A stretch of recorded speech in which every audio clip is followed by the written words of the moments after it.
house stories in which unsuspecting people who just moved into their new homes discover something or perhaps someone that shouldn't be there.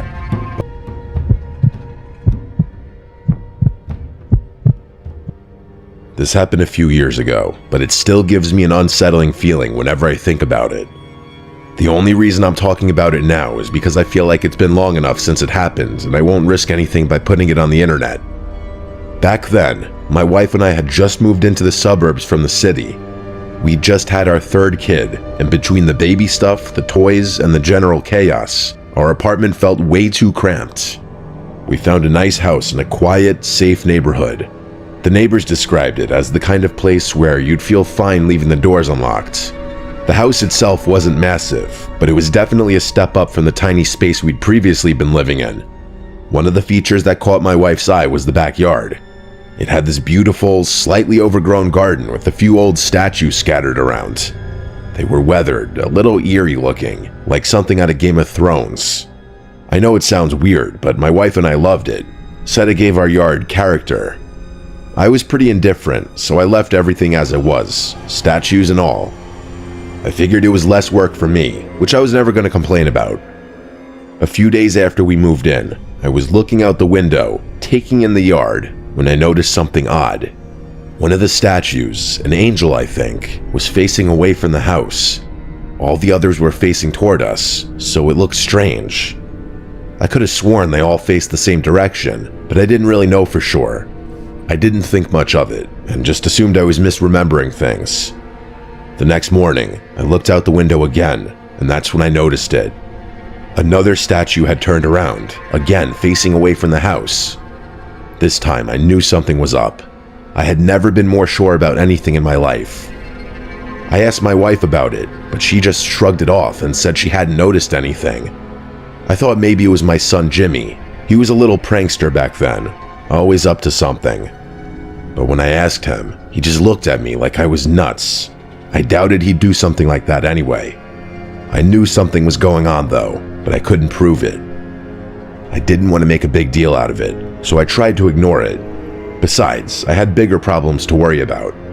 I don't like admitting it, but money was really tight during that time, and I lived in perpetual fear that I was going to lose my job. A few days went by without anything strange, and I started to relax. But then, one evening, I looked out the window, and my heart nearly stopped. All of the statues were lined up in a row at the very edge of the house, just standing there. It was a freakish sight, like something out of a horror movie. I know it sounds ridiculous, but part of me could feel all those eyes looking at me. My breathing went shallow. I couldn't decide whether it was more scary or bizarre. I went outside to get a closer look, trying to make sense of it. Before opening up the back door, I took a few nervous glances around the yard to make sure there was no one out there. It was daylight, but I was paranoid. Eventually, I worked up the courage to open the door and go inspect the statues. I went to lift one of them and immediately realized something. Those statues were heavy, way too heavy for one person to move alone. I couldn't even budge one of them on my own. As I was debating what to do, my wife came outside, and the look on her face told me she was just as freaked out as I was. She suggested maybe some of the other neighbors were messing with us, trying to scare the new people on the block, but that explanation literally made no sense. We had met all of the neighbors, and they all seemed like fairly normal people. Plus, I had trouble believing that anyone sane would do this to a family with young children. This was harassment, not some harmless prank. We ended up calling the police, but as you might expect, they couldn't do much. They suggested putting up some security cameras, but we didn't have the money for that. I told the cops we would, but on the inside, I was really reluctant to do something so drastic. They left, and I guess I felt a little better, even though my wife was still extremely shaken up. My wife and I did everything we could to hide the situation from our kids. Say what you will, but we didn't want to scare them. Nothing happened the next day, or the next. I speculated that the cops had scared whoever was there away, which did track on many levels. So we tried to forget about it, even though neither of us really felt comfortable. I tried to assure myself that maybe my wife was right. Maybe it had just been a prank or something. That didn't do anything to calm my nerves though. I was on edge, looking out the windows every time I passed by, half expecting to see the statue somewhere else. I hope no one ever has to experience the sensation of feeling unsafe in your own home. A few days passed without incident. I started thinking the nightmare was over, and for the first time in a while, the house was actually starting to feel like home. I could not have been more wrong. It was a weekend. I don't remember whether it was Saturday or Sunday, but it was definitely a weekend since my kids didn't have school. After some breakfast, I went outside to play in the yard with my kids, and that's when I saw it.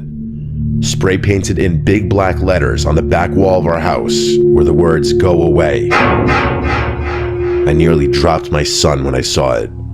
Without thinking, I rushed my kids inside and told my wife to stay in the house with them. I don't know what came over me. I'm not that brave of a guy, but I started sprinting through the garden, screaming threats at whoever had vandalized my house. Adrenaline was coursing through my veins, and I was looking for a fight. No one was anywhere in my yard, though. Eventually, I gave up looking. As I was walking back towards the house, the adrenaline in me turned to outright fear. This was serious. Someone had left a direct message meant to scare us. They could have meant us harm, and I knew the situation was only going to escalate from there. The police came again and took down another report, but without any leads, there wasn't much they could do. I insisted that they stay on the property in case those people came back, but they told me they didn't have enough evidence to waste resources like that. As far as they knew, some teenage delinquents could have been behind the graffiti. I couldn't believe what I was hearing. They told me they'd make sure a patrol officer was nearby, which I guess was some kind of consolation. My wife was twice as upset as I was, so I reassured her that we'd be okay, even though I was freaking out internally. That night, I was in the kitchen when I heard my wife scream from the living room. I ran in, and she was standing by the window pointing outside. I looked, and my stomach dropped. There were 5 people standing in our backyard, each of them wearing white face coverings. They were dancing around in this strange, jerky way, almost like puppets. We just stood there, watching them, too shocked to move. It was terrifying. I don't know what they were trying to accomplish, but it was the most disturbing thing I'd ever seen. I snapped out of my haze and grabbed the biggest kitchen knife we had. I basically screamed at my wife to call the police, and while she was doing that, I ran out the back door with a knife in my hand. I screamed like a clinically insane person and took one step toward them before instantly regretting it. There were 5 of them and 1 of me. They could have been armed. Before anything else could happen, I turned and ran back inside the house like a coward. The knife must have scared them though, because they stopped dancing and ran into the garden, out of sight. I told my wife to run upstairs, find the kids, and hide, and I guarded the back door in case they tried to break in. By the time the police arrived, those people were gone. The police did a thorough search but couldn't find any trace of them. That was the last straw. I didn't care about the costs. I bought and installed security cameras the next day. My wife was hysterical for weeks after that, begging me to let us move somewhere else. I told her that if one more thing happens, that we would, but that we'd probably be screwing ourselves financially if it came to that. Luckily, the cameras must have done the trick, because those people never returned, and we never had another incident occur on the property. The scariest thing, though, is that we still live in the same house and never got an explanation for what happened.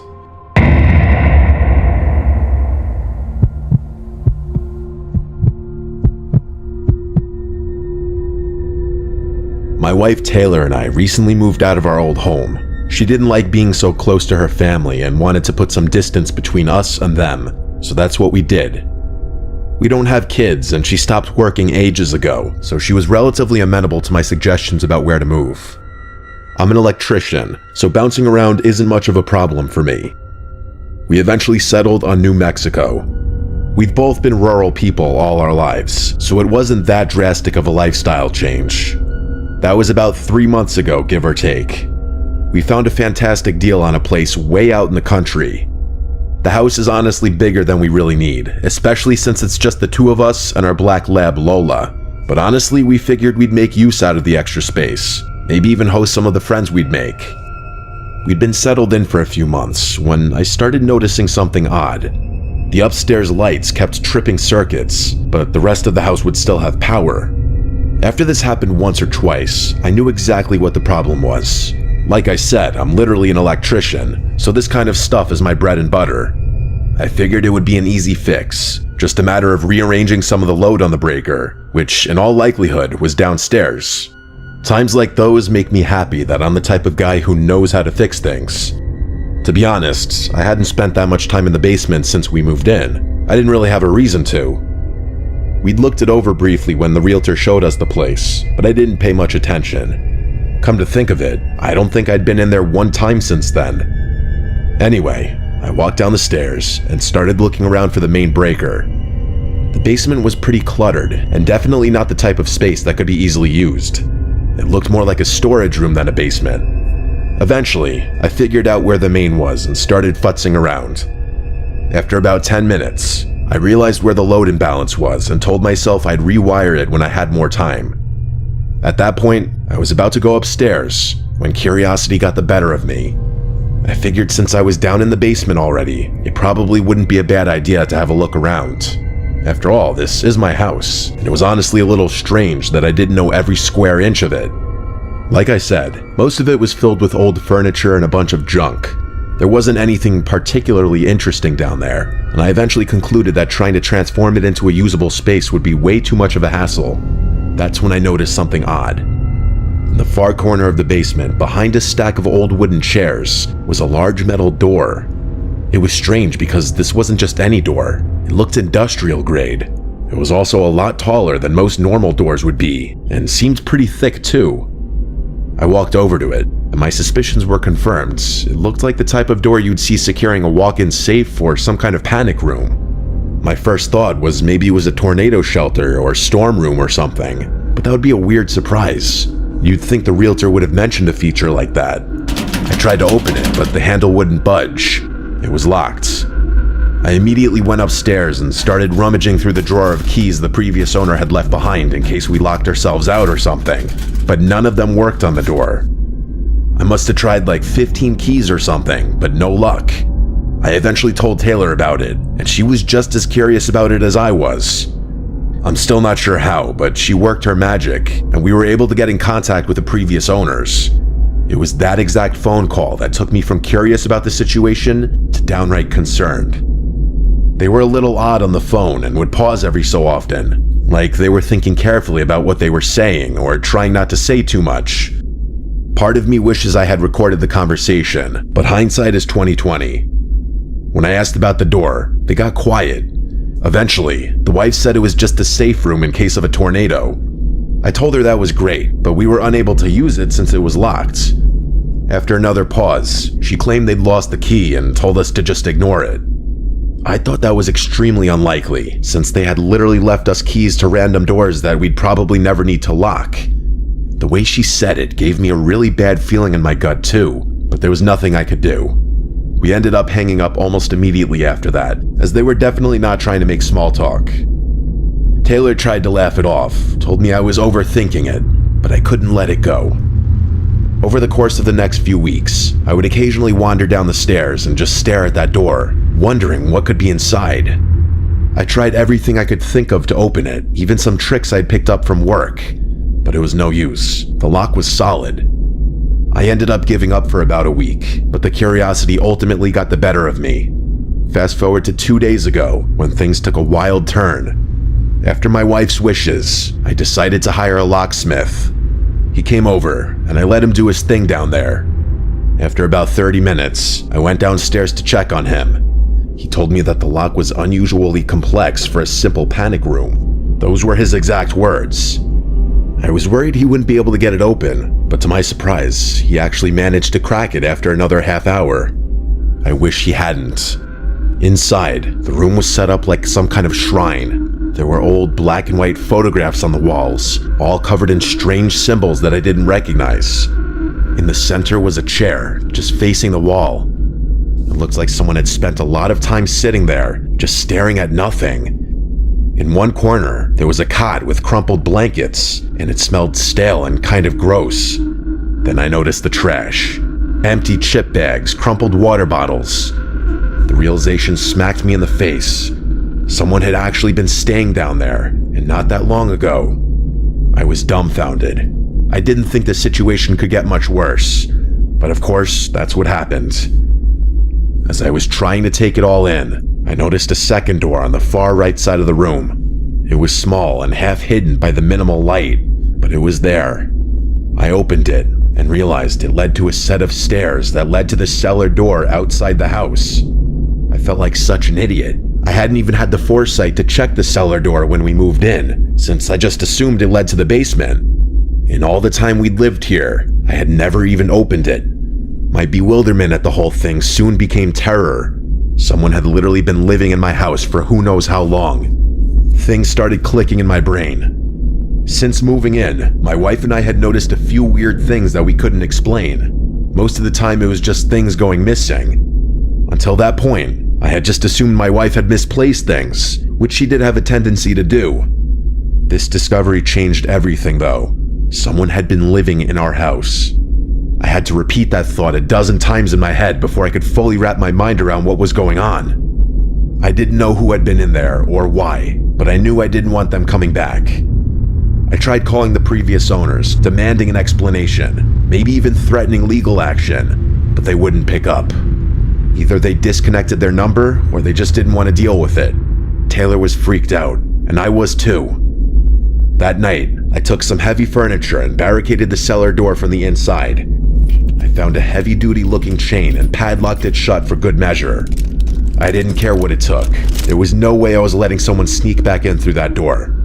The police came and took down a full report before leaving, telling us they'd do their best to try and get in contact with the previous owners.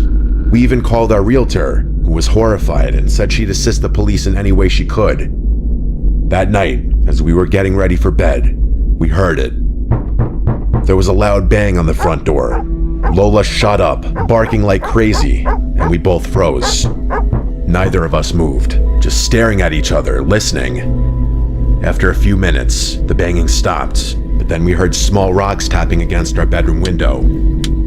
Taylor held on to Lola, and I went to look out the window. Taylor begged me not to, but I was furious at that point.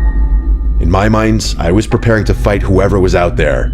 I grabbed the baseball bat from under the bed and yanked the curtains away from the window, but I couldn't see a thing. We thought it was over. Taylor wanted me to call the police, but there was a little part of me that wanted to handle this myself. I knew the police would scare them away and call it pettiness, but I wanted to make sure whoever was out there got caught. I told her if one more thing happened, I'd call.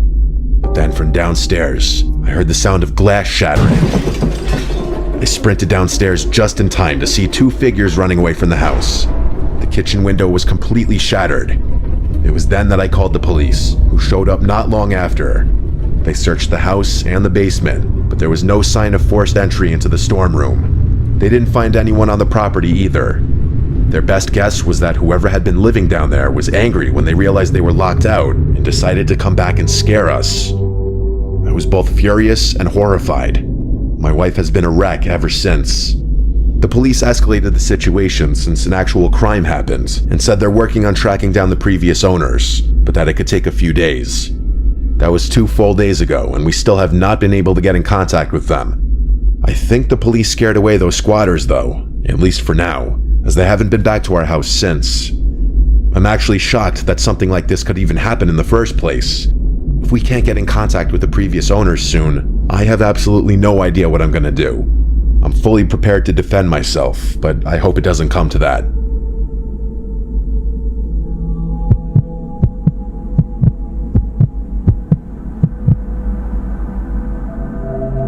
When I bought my first house, I was only 27. I'd saved up for years, and even though it was just a small, modest place, I was proud of it. Moving in, though, that took some adjustment. I'd lived with my parents my whole life, along with 3 siblings and 2 dogs. The house was loud, always buzzing with life. But this was quiet. Really quiet.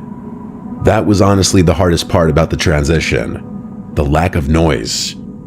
Living alone felt strange, and at first, I wasn't sure I'd ever get used to it. I'm sure anyone who's gone from living with family to living alone knows what I'm talking about.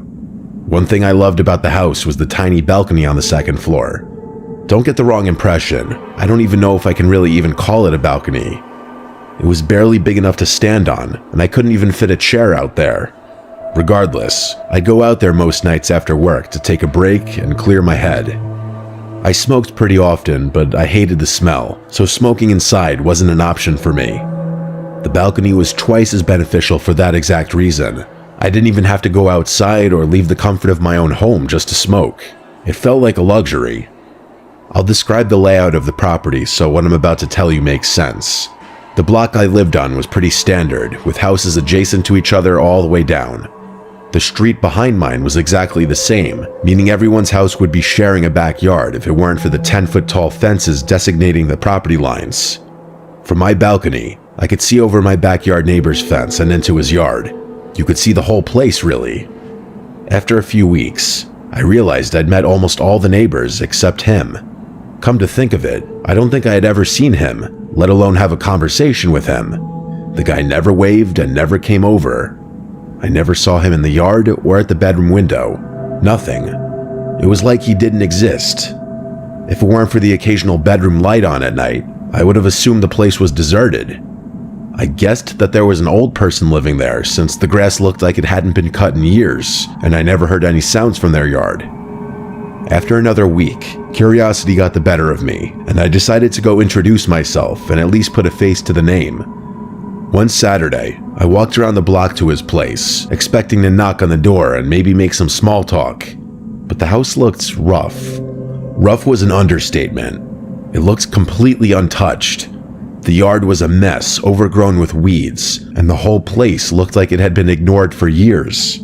The paint was chipping, some of the siding had been scratched off, and the walkway was stained. The doorbell was broken, so I gave a few loud knocks and waited. Nothing. I felt awkward standing there and started to wonder if maybe the place really was vacant. But then I saw a slight movement behind the window shade. Just a flicker, like someone was peeking out. That was enough for me. Someone was in there, spying on me, but wouldn't open the door for some reason. I turned to leave, when all of a sudden, the door flew open, slamming against the wall like someone had ripped it open in a violent rage. I jumped back, totally thrown off. I whipped around and found myself face to face with an elderly Asian woman standing in the doorway, staring at me. She was short, with gray hair pulled back in a tight bun. Her skin was wrinkled, but somehow tense, like she was flexing her face muscles, if that even makes sense. Her eyes were wide, unsettlingly wide. I can't even lie, I was pretty freaked out just looking at her. There was something off about her, like it looked like she was on something. She didn't say a word, just stared with no expression on her face. Eventually, I cleared my throat and introduced myself as her new neighbor. After a few seconds, she said her name was Priscilla and gave me a half smile. And that was it. She didn't even ask my name, she just stood there watching me. I nodded and turned away, not knowing what to say. I left feeling more unnerved than I wanted to admit. I never heard the door close behind me, but I didn't want to turn around and get caught looking. Later that night, I went out to my balcony like usual, trying to forget about the strange interaction. At that point, I had no idea of the ordeal that I had just gotten myself into. When I glanced over the railing, there she was, that crazy-looking lady from earlier, standing dead center in her yard, looking straight up at my house. She didn't move, didn't call out, just stood there staring. It was one of those moments where you wonder if you're actually seeing what you think you're seeing. I didn't know if I should say something, wave, or pretend like I hadn't noticed her. It was one of the freakiest things I'd ever seen, and I didn't know how to handle it. I went back inside and told myself she was just a little messed up in the head, and that I shouldn't be getting worked up over a harmless old lady. But it didn't stop there. The following night, I saw her again, but this time, she was moving from one window to another inside her house, watching me from each one. Although I pretended not to notice her, part of me felt like she knew that I knew she was watching. I was hoping she'd stop, but she didn't. She was still looking at me when I finished smoking and turned to go inside.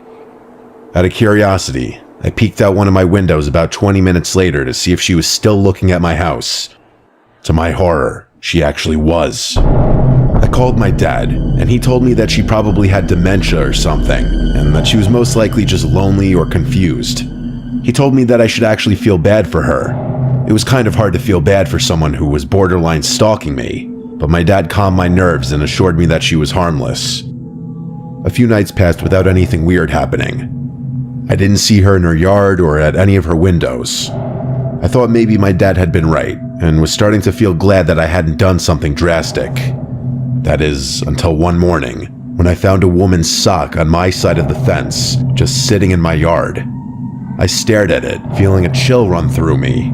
This wasn't just her strange behavior anymore. She'd been on my property. I didn't know what to do. I didn't want to confront her, but I was starting to feel like I couldn't ignore it either. I should have called the police right there, but I didn't because I didn't want to create issues with a neighbor. That night, as I was laying in bed, the doorbell started ringing. Not once, not twice, at least a dozen times, one right after the other. I didn't even need to look. I knew it was her. In my tired haze, I wasn't thinking clearly. I was more annoyed than scared. I got up, threw on a shirt, and went to the door, telling myself I'd just ask her to leave me alone. I told myself that I'd been putting this off for long enough, and it was about time I dealt with it. I have no idea why I wasn't scared in that moment. I still look back and cringe at how flippantly I handled the situation. I don't even want to say I was naive, but I can't think of a better word to describe my attitude to it all. The second I opened the door, she lunged at me. She ran full speed at me with a kitchen knife in her hand, her face twisted in rage. She started screaming, yelling something about how I had taken her son from her. I barely had time to process what was happening. I grabbed her arm, managing to wrestle the knife out of her grip, and I pinned her down on the floor. She was easy to overpower, but that didn't make the situation any less terrifying. My heart was racing and my hands were shaking as I held her there and called the police.